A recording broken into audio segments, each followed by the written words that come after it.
State.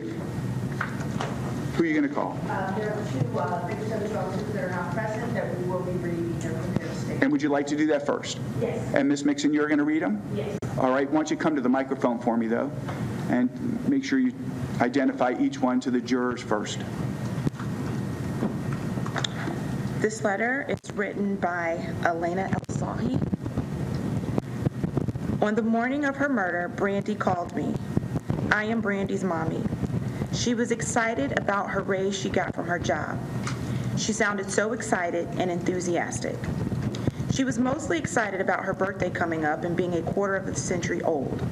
She repeated that 3 times. She expressed the excitement and joy of getting her life together. Sadly, she never made it because that night she was murdered. Instead, on her 25th birthday was her eulogy. There was 3 circles of people surrounding the church of friends who loved her. The loss of Brandi left me devastated. Just now, I can walk without feeling like I am not in hell. When I gave birth to my first daughter, Dina, it was the first time I felt true love. I never thought that I could feel that again. Then, surprisingly, 7.5 years later came Brandi. Feet first, the nurse, myself, and her father delivered her. And then came that feeling again, the love a mother shares for her baby. Brandi was my life. So many good memories of her keeps me going. I will never forget us tubing in Gainesville. We had such a wonderful time. I spent months with her in her apartment getting her together for college. She was my baby. Brandi was such a special person. She was all heart. Time and time again, she would prove to be a good friend. She would stop what she was doing to be available to a hurting friend. I remember the day she called me crying while she was out to eat and she noticed a girl being picked on while she was throwing up and young girlfriends picking on her. Brandi went over to their table and asked them why they were doing that because she was drunk and underage and called her an Uber. Brandi was my life. Her death has ruined my family. She loved her nephew, sister, father, and I, and all of our family. The last time I went to the cemetery, I thought, wow, Brandi is now 27, and her friends are out living and traveling, experiencing life, marriage, jobs, and Brandi missed out on all of it. Thank you. And this is from Mr. Jim Doherty. My name is Jim Doherty, and I am the father of Kelly Doherty. I apologize for my absence, but I could not bring myself here today. As such, I've asked for this statement to be read on my behalf. The death of a child is like no pain I have ever experienced, and it is something that I will have to battle through for the rest of my life. I didn't just lose my daughter, Kelly, that day. My other daughter lost her only sister. My granddaughter lost her aunt, and I lost a piece of myself, a piece of my soul. I cannot escape this nightmare. It relentlessly follows me, day in and day out. Worst of all is having to go through this in the public eye. I can't escape it. Life will never be the same without Kelly. Kelly was a vibrant young woman who loved life. She had a big heart, contagious smile, and made a positive impact on everyone she came across. She had her whole life ahead of her. All the milestones and memories in life a parent looks forward to sharing with their child vanished in a split second that night. I will not see her graduate college. I will not walk her down the aisle for marriage. I will not see her start a family of her own. I will not meet her children, my now non-existent grandchildren. All of that was taken away from her, me, and the rest of our family. Kelly had so much life ahead of her. She was just getting started. Thank you. State. Dina?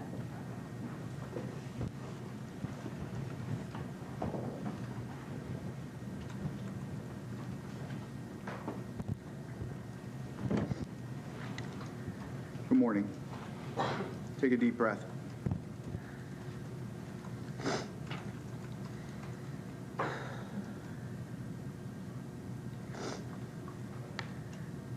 I choose to speak for those who have no voice here today, to speak for my son. He's 3. picture of him and Brandi, and I left it in my purse and I didn't bring it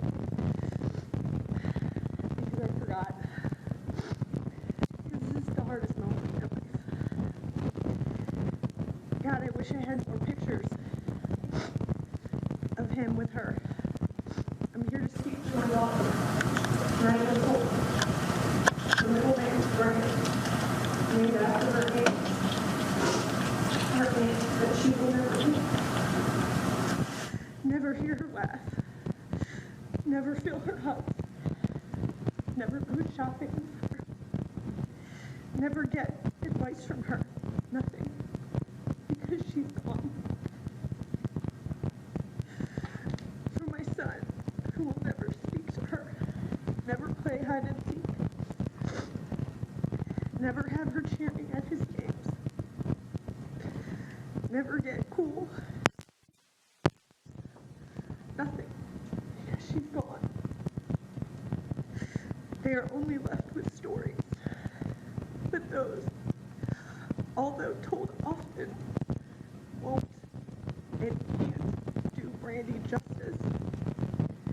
She was fun-loving, caring, accepting. She was fiery. She was complex. She was deep.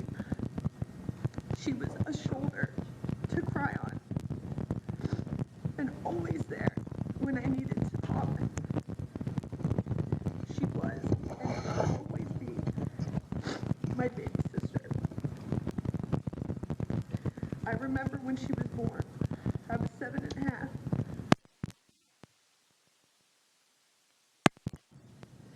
And how I knew we would be best friends forever.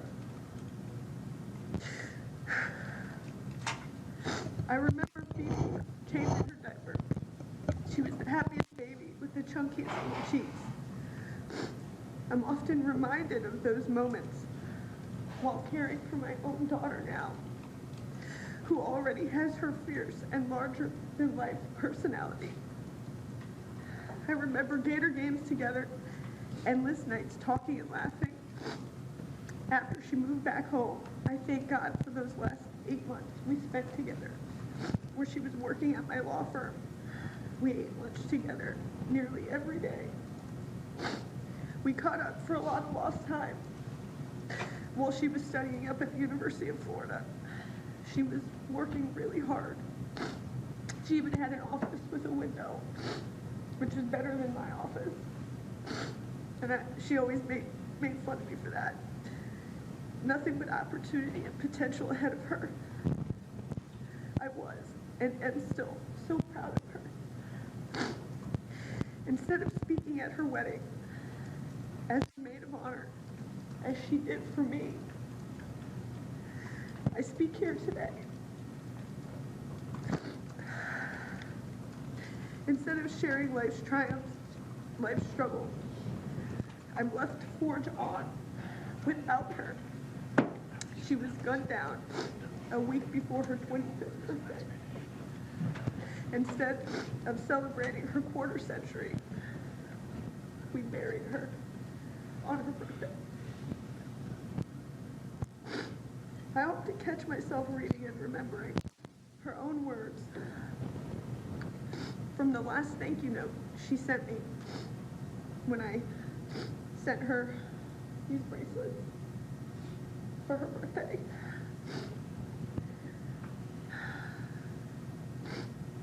Sisters possess an eternal connection, a forever friendship that can take on the world, strong in good times and in bad. The honeysuckle consistently creates a sweet disposition to all those surrounded by it. I guess some people's light shine too bright for this world. It was my greatest honor being your big sister. I will spend the rest of my life honoring your memory. Always.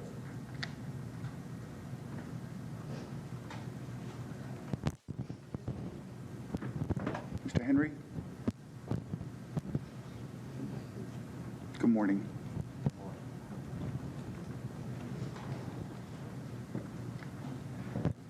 Shawn Henry was our son, and from the day he was born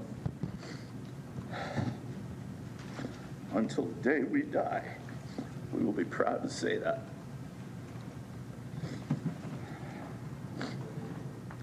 Shawn Henry was a fun-loving, affable young man. He had a big smile and a big heart. He loved people and people loved him. I'm not here to tell you he was perfect. No one is.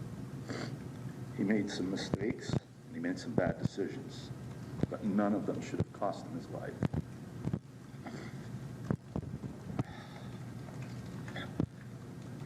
Shawn was the kind of person that if you were his friend, you were his friend unless you gave him a good reason not to be. Shawn knew a lot of his friends' parents and their families because he wasn't someone that hid in the background. To Shawn, it didn't matter if you were 8 months or 80 years old. He would play on the floor with kids or sit with an older person and have a discussion about life. He was respectful of other people and helped wherever he saw a need.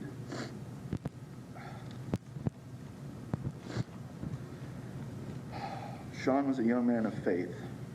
He was involved with the church from an early age and was active with the youth group and with mission trips. Shawn had celebrated his 26th birthday in Haiti on a mission trip building houses for an orphanage. While he was there, he fell in love with the children he met at the orphanage. He was so taken with them that he described the trip as life-changing and was already talking about going back to do more work. 2 weeks later, he was murdered. On the day of his death, Shawn was at church that morning reading Bible verses with the Sunday school kids. I think a good indication of Shawn's personality and likability was the fact that nearly 1,000 people came to the church for his memorial service. At the church reception and at the celebration of his life, numerous people came to my wife, daughter, and me with stories of how knowing Shawn had had a positive effect on their lives. Take a look at the posts on his Facebook page in the days and weeks after his death.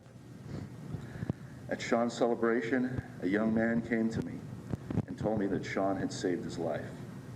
He said he had been bullied most of his life and was using heavy drugs. He was contemplating suicide. One night, he was in a drug-induced stupor when he met Shawn. He said Shawn sat with him and talked to him until the next morning.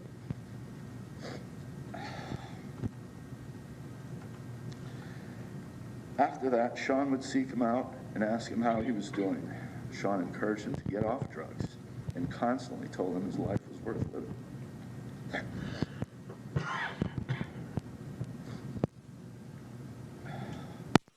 He said Shawn was his only friend. He kicked his drug habit and went to a vocational school where he completed the program and is gainfully employed in a profession that he loves. He truly believed that if not for meeting Shawn that night, he would have taken his own life. Shawn's death has forever changed the lives of our family. My wife and daughter will never be the same, and neither will I. We will never hear his voice again. We will never hear his laugh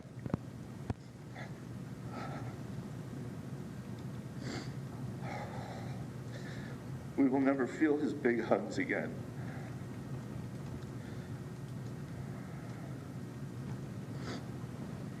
Shawn had a special relationship with his mom.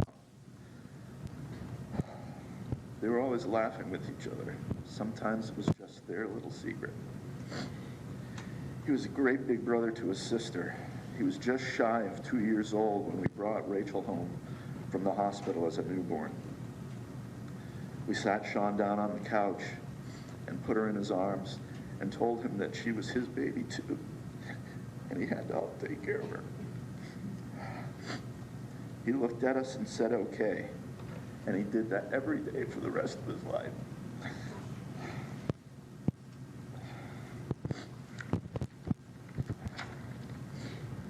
Shawn Henry was loved, and he will be forever missed. State.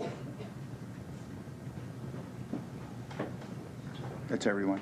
Okay. All right. think now we move into opening statements.